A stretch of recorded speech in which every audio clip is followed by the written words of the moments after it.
नमस्कार, आप देख रहे हैं दिल्ली लाइव। मैं हूं आपके साथ तुषार कौशिक। दिल्ली से एक खबर है कि आम आदमी पार्टी नेता दुर्गेश पाठक ने आज एक प्रेस कॉन्फ्रेंस की थी और प्रेस कॉन्फ्रेंस में दुर्गेश पाठक ने बीजेपी पर जमकर तंज कसे। सरकार ने एमसीडी कर्मचारियों के वेतन के लिए 1095 करोड़ रुपए दिए। बीजेपी प्रमुख महापौर दावा कर रहे हैं कि केजरीवाल सरकार ने पैसा नहीं दिया। बैंक कागजात साबित कर रहे हैं कि पैसा खाते में जमा हो चुका है। बीजेपी ने भ्रष्टाचार में इन 1095 करोड़ रुपए का इस्तेमाल किया। बीजेपी जानती है कि उनके पास अब सिर्फ 1 साल बचा है, इसलिए एमसीडी को पूरी तरह से लूटने की कोशिश कर रही है।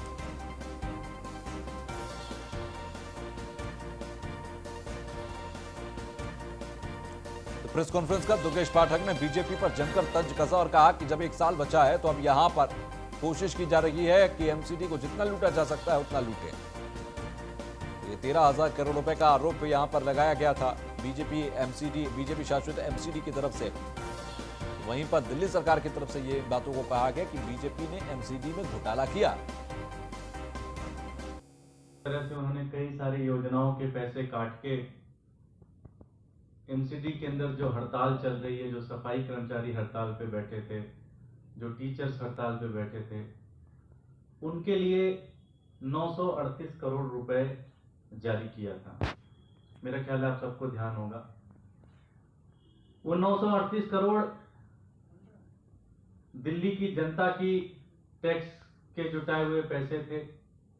वो 938 करोड़ हमने बहुत सारी योजनाओं का, चूंकि कोरोना के समय में दिल्ली का बजट अपने आप में बहुत डाउन गया, उसके बाद भी हमने किसी तरह से करके 938 करोड़ रुपए एमसीडी को दिए कि एमसीडी अपने कर्मचारियों की तनख्वाह दे पाए।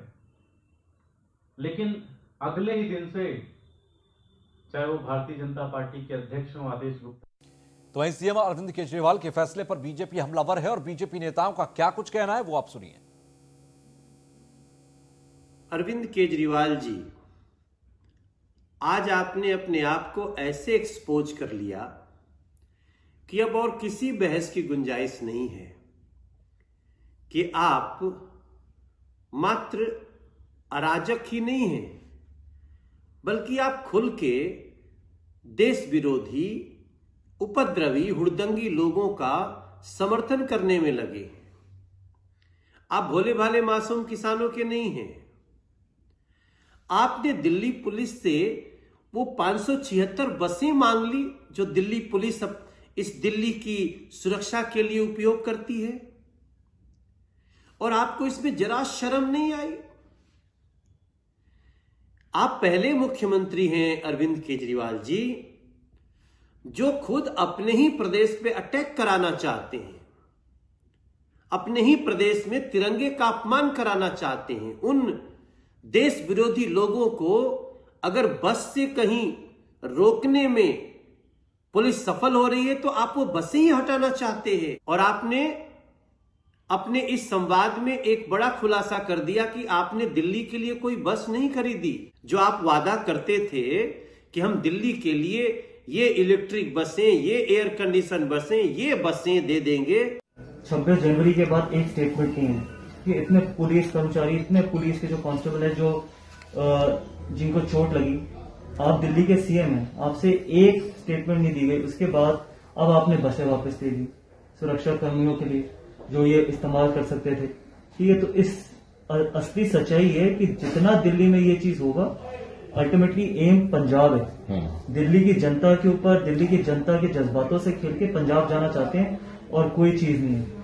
कि वो जानते हैं कि अगर उन्होंने एक भी स्टेटमेंट दी किसी भी चीज के खिलाफ, किसी भी व्यक्ति के खिलाफ, तो वो जो पंजाब के वोट है वो नहीं मिलेंगे। दिल्ली की जनता को समझना होगा कि दिल्ली की जनता के कंधे पे रख के ये पंजाब की राजनीति करना चाहते हैं, जहां पर उनका वहां पर भी कोई वर्चस्व नहीं होगा। लेकिन अल्टीमेटली ये है कि जो इतना अपने आप को दिल्ली का बेटा, दिल्ली का भाई, दिल्ली का मसीहा कहने वाले व्यक्ति और कितना ज्यादा एक्सपोज होंगे कि एक दिल्ली के सीएम जो इतना 26 जनवरी को बवाल हुआ है, उसके बावजूद अगर आप एक स्टेटमेंट नहीं देते सीएम होने के बावजूद, तो इससे आपकी साफ पता चलती है कि किस तरीके की आपकी नीति है और कहां पर आप जाना चाहते हैं, क्या आपका अल्टीमेट एम है। थाली में खाता है उसी में छेद करता है, ऐसे व्यक्ति का नाम है अरविंद केजरीवाल।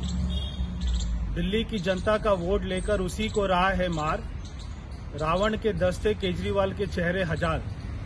आज हमने देखा दिल्ली सरकार ने, अरविंद केजरीवाल ने दिल्ली पुलिस को दिल्ली की सुरक्षा के लिए जो बसें दी हुई थी, आज उनको वापस ले लिया गया। ये सारे दिल्ली पुलिस के जवान दिल्ली की जनता की सुरक्षा कर रहे थे। हम सभी जानते हैं, अगर ये आंदोलनकारी अगर 26 जनवरी को अगर और आगे बढ़ जाते तो दिल्ली का क्या हाल होता।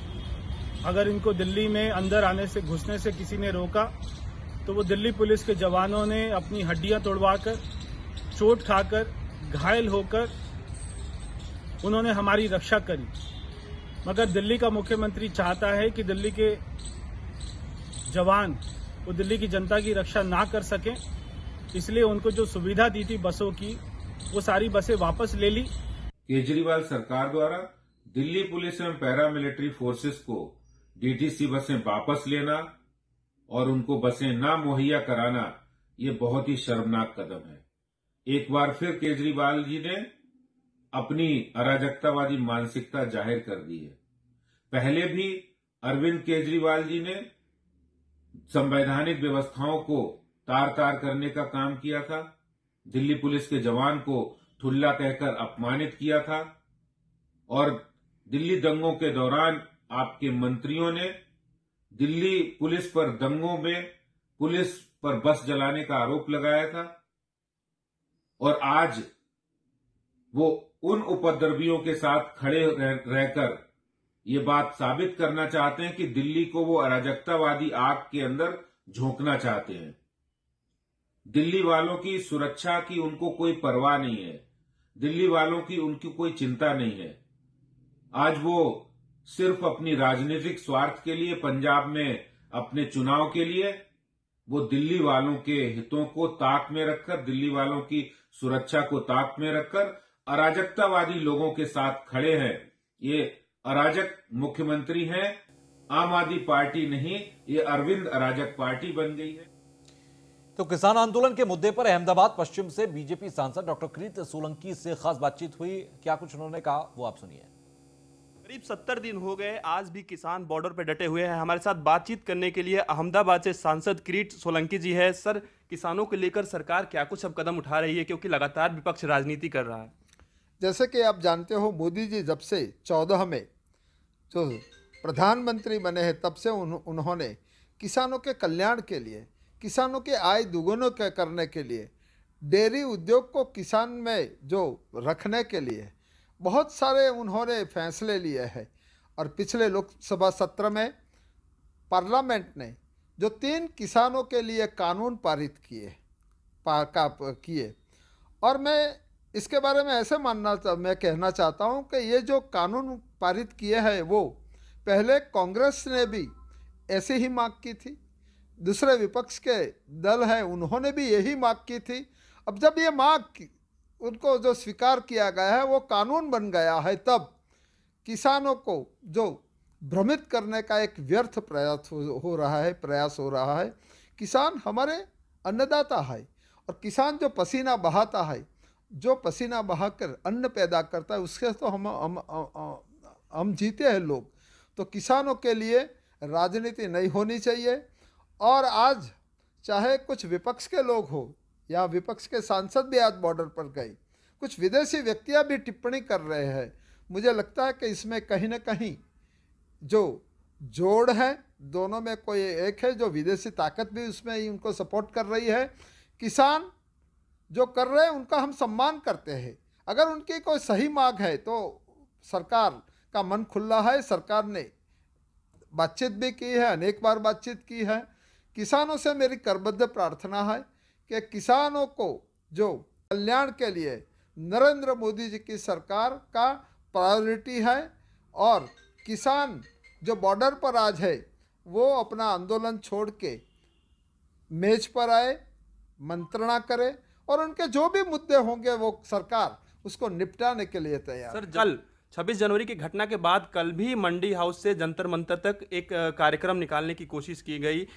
NSUI था, उसमें SFI था, तमाम वामपंथी दल थे। तो इसको किस तरीके से देखते हैं कि क्या 26 जनवरी की घटना के बाद से भी ये लोग सीख नहीं ले रहे हैं? निश्चित रूप से मैं आपसे सहमत हूँ। किसान आंदोलन करना है, अधिकार है और सरकार ने भी उनको लोकतांत्रिक तरीके से उनको धरना करने का अधिकार भी दिया था, उनको लाल किला तक उनको बिना कोई फोर्स अप्लाई किए सरकार ने उनको वहाँ जाने दिया था। मगर उनके बाद आपने बोला जो लाल किला पर जो झंडा जो फरकाने की हुआ, मतलब मुझे लगता है कि देश के लिए ये उसके गौरव के लिए ये ठीक नहीं था, तो इसका मैं निंदा करता हूँ। और प्रधानमंत्री जी पूरे देश के प्रधानमंत्री हैं और प्रधानमंत्री का कोई ऐसा नहीं है उनके अगेंस्ट में जिस प्रकार से नारेबाजी किया है। कुछ लोग हैं किसान, मैं जानता हूँ तब हरियाणा और पंजाब के किसान ज़्यादा है, बाकी देश के करोड़ों करोड़ किसान ने इसका समर्थन किया है। गुजरात में भी किसानों ने समर्थन किया है, गुजरात में भी किसान इसके लिए प्रधानमंत्री को अभिनंदन करता है, दूसरे राज्यों में भी अभिनंदन करते हैं। मैं समझता हूं कि यहाँ कुछ गुमराह करने की बात है। किसानों को बातचीत के जरिए आना चाहिए और इसको निपटाना चाहिए। जवान सुरक्षा में लगे हुए हैं। 26 जनवरी की घटना के दिन आपने देखा किस प्रकार उन पे पथराव हुआ, किस प्रकार उनको भी चोटिल किया गया। आज घटना ये हुई है कि अरविंद केजरीवाल की जो सरकार है उन्होंने डीटीसी की बसों को वापस मंगा लिया है, जिसमें जवान ड्यूटी कर रहे हैं। किसान आंदोलन को किसी तरीके से रोकने की, ताकि उग्र प्रदर्शन ना हो पाए, उन बसों को लगाया गया था, आज उसको वापस मंगा लिया गया है। किस तरीके से देखते हैं?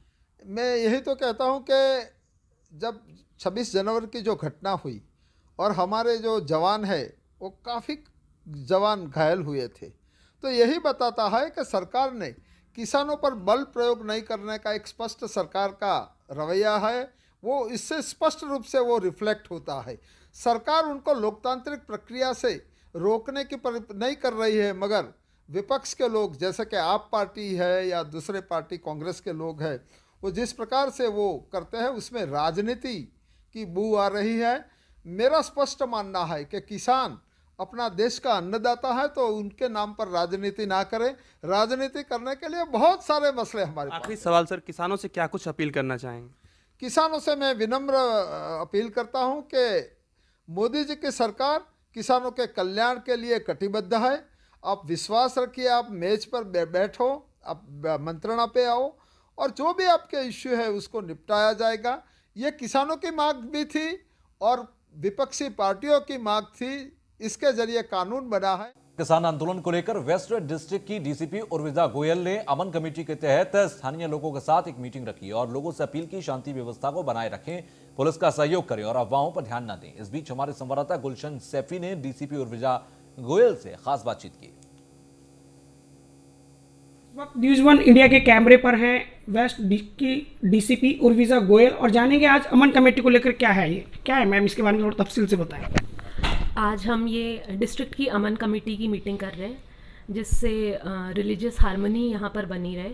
इसमें सारे धर्मों के लोग हमारे साथ शरीक होते हैं और अपने अपना पक्ष रखते हैं और हम सबको आश्वस्त करते हैं कि दिल्ली पुलिस उनकी सुरक्षा के लिए है, इलाके में शांति बनाने के लिए है और वो हमारा सहयोग करें ये शांति बनाने में। इसके अलावा वो लोग और दिल्ली पुलिस जाकर के समाज में लोगों को ये बताते हैं कि किसी भी तरीके की अफवाहों पर यकीन ना करें और उन पर यकीन करके जो आगे उपद्रवी तत्व होते हैं उनके साथ शामिल ना हो। मैम आपका ना काफ़ी लंबा एरिया है, ऐसे में आंदोलन भी चल रहा है, तो क्या चुनौती मानते हैं अमन शांति को कायम रखना? अमन शांति को कायम रखना हमेशा एक चुनौतीपूर्ण काम है, लेकिन समाज के साथ मिलकर के, लोगों के साथ मिलकर के हमें पूरा भरोसा है कि हम शांति बनाने में कामयाब रहेंगे। तो ये थी हमारे साथ वेस्ट डिस्ट्रिक्ट की डीसीपी उर्विजा गोयल, जिन्होंने कहा कि अमन और शांति बनाना नामुमकिन नहीं है, बशर्ते लोग और दिल्ली पुलिस मिलकर अगर एक दूसरे को परस्पर सहयोग करें तो इसके अच्छे परिणाम जल्दी सामने आते हैं। मैं गुलशन सैफी, न्यूज़1 इंडिया। तो एक किसान आंदोलन को लेकर पर्यावरण पर काम करने वाली ग्रेटा द्वारा किए गए एक विवादित ट्वीट को लेकर दिल्ली पुलिस एक्शन की तैयारी कर रही है। साइबर सेल ने इस ट्वीट को लेकर आईपीसी की धारा 120B और 153A के तहत एफआईआर दर्ज की है। सोशल मीडिया की मॉनिटरिंग में 300 से ज्यादा ट्विटर हैंडल चिन्हित किए गए हैं।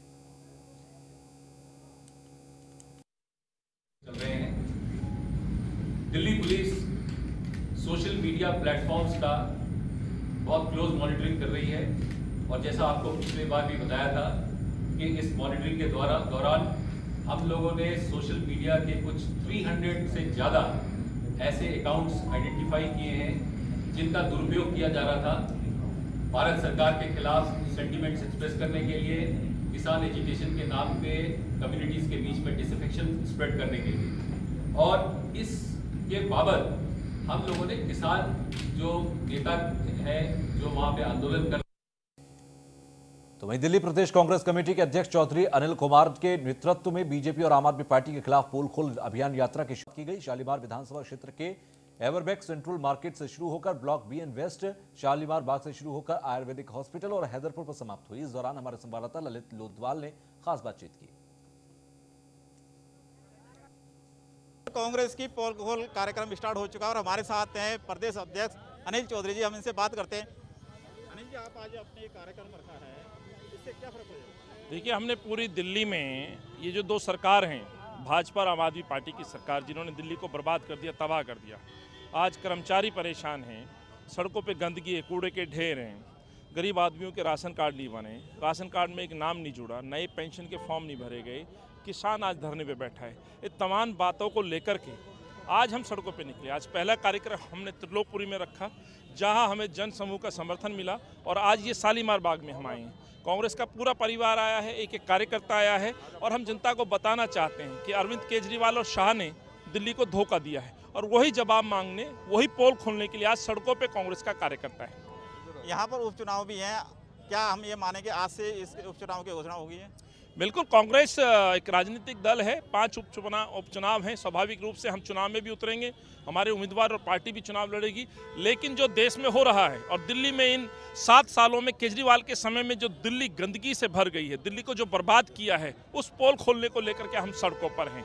जिस तरह से किसानों को लेकर के रवैया दिखाने का कुछ और है, और उनके जो फैसले हैं वो कुछ और हैं। फैसले किसानों के खिलाफ हैं, रवैये में वो सिंपैथी की बात करते हैं। तो जनता जान चुकी है, शाह साहब के और बीजेपी के इशारों पे केजरीवाल निरंतर काम करते रहे हैं, उन्हीं की पोल खोलने का काम आज कांग्रेस कर रही है। बात कर रहे हैं, लेकिन कल एक आपने प्रेस कॉन्फ्रेंस की जिसके अंदर डीडीसी की बसों को भी आपने मना किया, लेकिन क्या आपको लगता नहीं इसमें जवानों को नुकसान है? जवान कैसे आएंगे जाएंगे?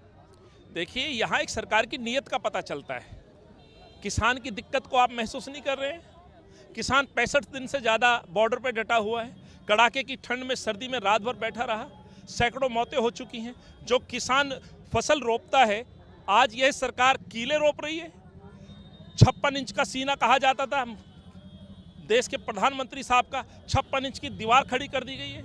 तो उनका दर्द महसूस करिए। और केजरीवाल साहब ने, हमने ये दिखाने की कोशिश की है, 3 काले कानून केजरीवाल ने दिल्ली में सबसे पहले लागू किए। केजरीवाल इस सरकार की लगातार मदद करते रहे हैं। ये मगरमच्छ के आंसू ना बहाएं, आप किसानों के विरोध में खड़े रहे। आपने जिस तरह से राजनीति की है, धोखा दिया है, उसी के तहत आज हम पोल खोल कार्यक्रम कर रहे हैं। ये थे हमारे साथ अनिल चौधरी जी, जिन्होंने साफ कह दिया ये जो कार्यक्रम है ये किसानों के लिए भी कह रहा है। Lalit Lodhwal, news on India, Delhi. तो दिल्ली लाइव में फिलहाल के लिए बस इतना ही। आगे भी खबरों का सिलसिला जारी रहेगा। देखते रहिए न्यूज़ ऑन इंडिया। नमस्कार।